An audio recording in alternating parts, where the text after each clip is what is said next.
Nobody does call Sean Hannity.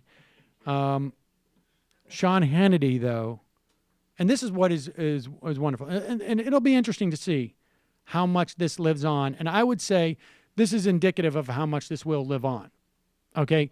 Because we predicted months ago that when Donald Trump got to this point, and it comes clear that he's losing, they will start the stabbed in the back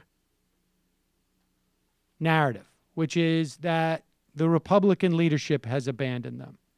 And Paul Ryan hasn't like officially abandoned him, but more or less. And this is how Donald Trump will launch Trump TV. This is how right-wing talkers of a certain ilk will make their bones going forward, right? It will be to maintain this narrative. And you're going to have some candidates who are going to be running against Paul Ryan starting very shortly for years to come. Here's Sean Hannity giving us a preview of what's to come. You know what bothers me the most about Paul Ryan and these weak Republicans? They are tougher against Donald Trump than these weaklings ever have been against Obama. And if they're offended by Trump's words, why haven't any of them spoken out about Bill and Hillary's actions towards women? They're a bunch of phony. I can't take it anymore.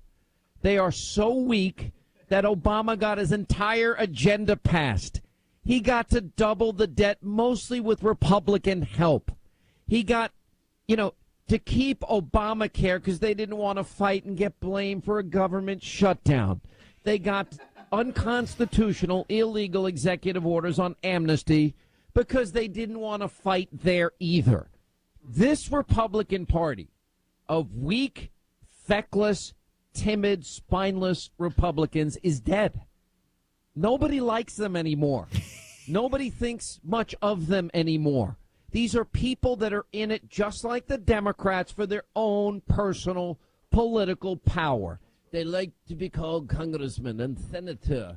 Well, you're no good as a congressman or a senator unless you stand for something. Something. And if you're going to say Trump is wrong, how do you not look at what the Clintons have said and done? Anyway. Congressman and senator.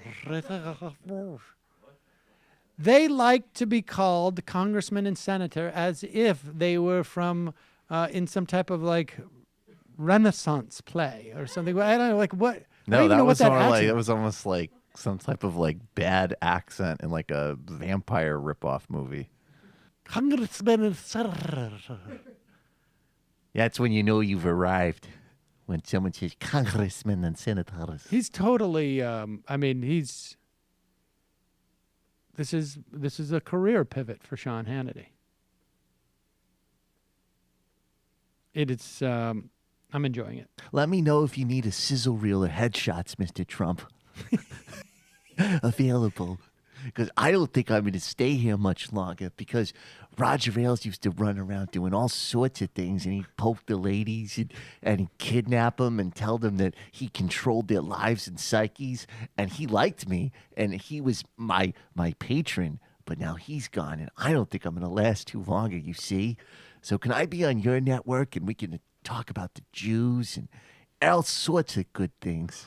Can I ask why you do the same voice For when you. you're mocking me as you do with Sean Hannity? Because I wanted you to notice. Because I wanted that question asked. Right. Why do you do the same voice for me and Sean Hannity? God damn it. I just like the idea of Sean Hannity turning incredibly Jewy and neurotic as he realizes that his shrinking prospect. Do we have audio? Hey, it's Sam Seder. Why don't you subscribe to this channel? You can do so right over here. Over. Subscribe.